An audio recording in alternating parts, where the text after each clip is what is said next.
त्यांनी जे ग्रंथ लिहिला कृष्णाकाठच्या आठवणी, त्यांच्यामध्ये हे कृष्णाकाठच्या आठवणी म्हणजे पूर्ण त्यांचं जीवन त्या कृष्णाकाठाच्या कडेला कसं गेलं त्यांनी त्याच्यात वर्णन केलेलं आहे। सन 1913 मध्ये त्यांचा जन्म झाला सांगली जिल्ह्यामध्ये, आणि सांगली आणि सातारा हे लगतच जिल्हे आहेत आणि कृष्णाकाठावरच ते वसलेले दोन जिल्हे आहेत। आणि आता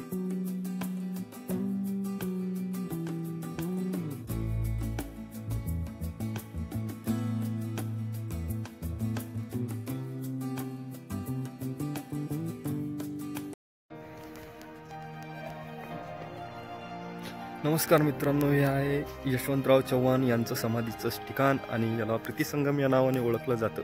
आणि प्रीतिसंगम हे ठिकाण आहे सातारा जिल्ह्यात कराड या ठिकाणी, कराडपासून अवघ्या 2-3 किलोमीटर अंतरावर असलेलं, ज्या ठिकाणी दोन नद्यांचं या ठिकाणी मिलन होतं त्याला प्रीतिसंगम असं म्हटलं जातं। एक वाई मार्गाने कृष्णा नदी आणि कोयना नदी ही महाबळेश्वर मार्गाने अशा दोन नद्या येऊन ज्या ठिकाणी एकत्रित होतात त्या ठिकाणाला प्रीतिसंगम म्हणतो। आणि याच ठिकाणी आपल्या महाराष्ट्राचे पहिले मुख्यमंत्री यशवंतराव चव्हाण यांचं या ठिकाणी समाधी ठिकाण आहे। आणि यशवंतराव चव्हाण हे फक्त महाराष्ट्राचे पहिले मुख्यमंत्रीच नाहीत तर आपल्या भारताचे परराष्ट्र मंत्री देखील म्हणून राहिलेले आहेत, संरक्षण मंत्री देखील म्हणून राहिलेले आहेत आणि भारताचे उपपंतप्रधान म्हणून देखील ते राहिलेले आहेत। तर असं हे यशवंतराव चव्हाण यांच्याबद्दल माहिती आहे। आणि अजून यशवंतराव चव्हाणांबद्दल माहिती द्यायची झाली तर ती अशी की सांगली जिल्ह्यामध्ये देवराष्ट्र या ठिकाणी यशवंतराव चव्हाणांचा जन्म झाला 1913 साली। आणि त्यानंतर त्यांचं जे शिक्षण होतं कराडला टिळक हायस्कूलमध्ये त्यांचं शिक्षण झालं।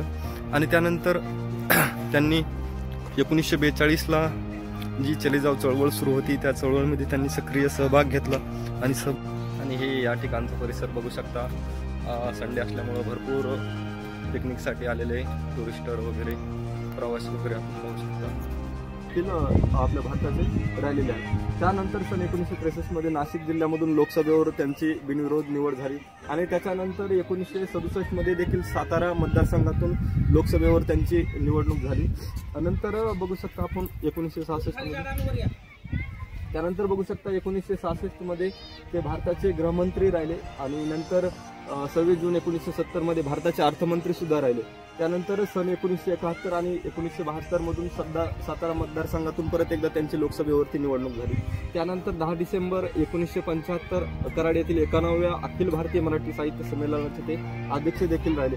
त्यानंतर सन 1977-78 लोकसभेतील पहिले विरोधी पक्षनेते म्हणून त्यांची निवड झाली।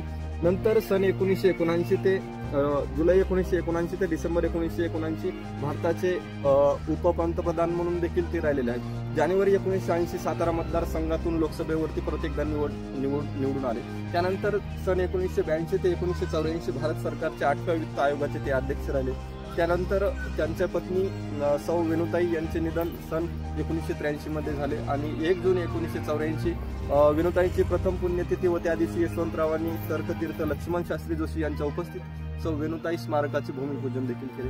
त्यानंतर 25 नोव्हेंबर 1984 मध्ये नवी दिल्ली येथे त्यांचे दुःखद निधन झाले 25 नोव्हेंबर 1984 साली। आणि त्यानंतर 27 नोव्हेंबर 1984 साली कराड येथे कृष्णा कोयनेच्या प्रीतिसंगमावर म्हणजे या ठिकाणीच त्यांचे अंत्यसंस्कार करण्यात आले। आणि ही जी आपण तुम्हाला समाधी दाखवली ही समाधी आज या ठिकाणी यशवंतराव चव्हाणांची आहे। ते आपल्या स्वतंत्र महाराष्ट्राचे पहिले मुख्यमंत्री म्हणून देखील ते राहिले आणि त्यांचं हा इथं प्रीतिसंगमावर त्यांची समाधी आहे तुम्ही बघू शकता। आणि हा त्यांचं स्थान एकदम फेब्रुवारी 1969 साली त्यांनी डिलीट पदवी प्राप्त केली कानपूर विद्यापीठामधून। नंतर 1970 मधून ते मराठवाडा विद्यापीठामध्ये पण त्यांचं शिक्षण झालं। नंतर 1 डिसेंबर 1974 साली शिवाजी विद्यापीठाकडून पण त्यांना पदवी देण्यात आली। नंतर मराठवाडा कृषी विद्यापीठाकडून पण त्यांना डिलीट पदवी प्राप्त झाली। त्याच्यानंतर 24 मार्च 1984 पुणे विद्यापीठाने देखील त्यांना पदवी दिली। तर एकूण यशवंतराव चव्हाण यांचा जीवनपट आहे, कारण त्यांनी जे ग्रंथ लिहिला कृष्णाकाठच्या आठवणी, त्यांच्यामध्ये हे कृष्णाकाठच्या आठवणी म्हणजे पूर्ण त्यांचं जीवन त्या कृष्णाकाठाच्या कडेला कसं गेलं त्यांनी त्याच्यात वर्णन केलेलं आहे। सन 1913 मध्ये त्यांचा जन्म झाला सांगली जिल्ह्यामध्ये आणि सांगली आणि सातारा हे लगतच जिल्हे आहेत आणि कृष्णाकाठावरच ते वसलेले दोन जिल्हे आहेत। आणि या ठिकाणी त्यांचं बालपण आणि पूर्ण जीवन या दोन नद्यांच्या तीरावर त्यांचं गेलेलं आहे। तर एकूण हा स्वर्गीय यशवंतराव चव्हाण यांचा जीवनपट आहे।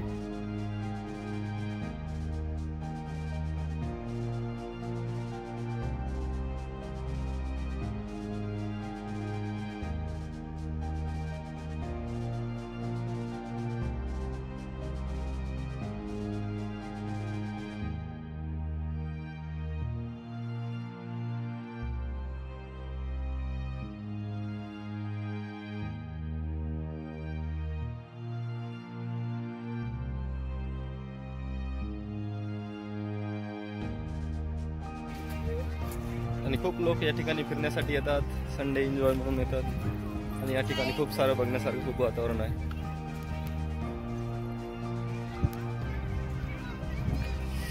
हे आहेत आपले सिद्धांत भाऊ आणि रविवारच्या निमित्ताने सिद्धांत भाऊ रविवारचा संडे इज फंडे करण्यासाठी म्हणजे रविवारचा आनंद घेण्यासाठी प्रीती संगमावर या ठिकाणी आलेले आहेत. बघू शकता इकडचं वातावरण, अगदी नदीचा हा किनारा, एकदम स्वच्छ परिसर आपल्याला दिसत आहे. प्रीती संगम हा भाग कराडच्या जवळून फक्त 3 किलोमीटर अंतरावरती आहे.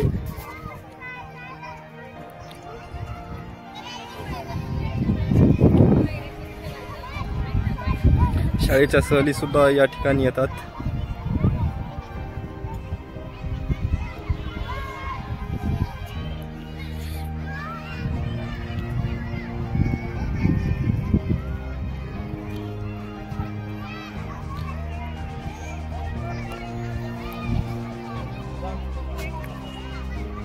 आणि त्या तिकडे समाधीस्थळ आहे, समाधीस्थळ सुद्धा आपण बघू शकतो. आणि या ठिकाणी काही टुरिस्टवर फोटो सुद्धा काढत आहेत.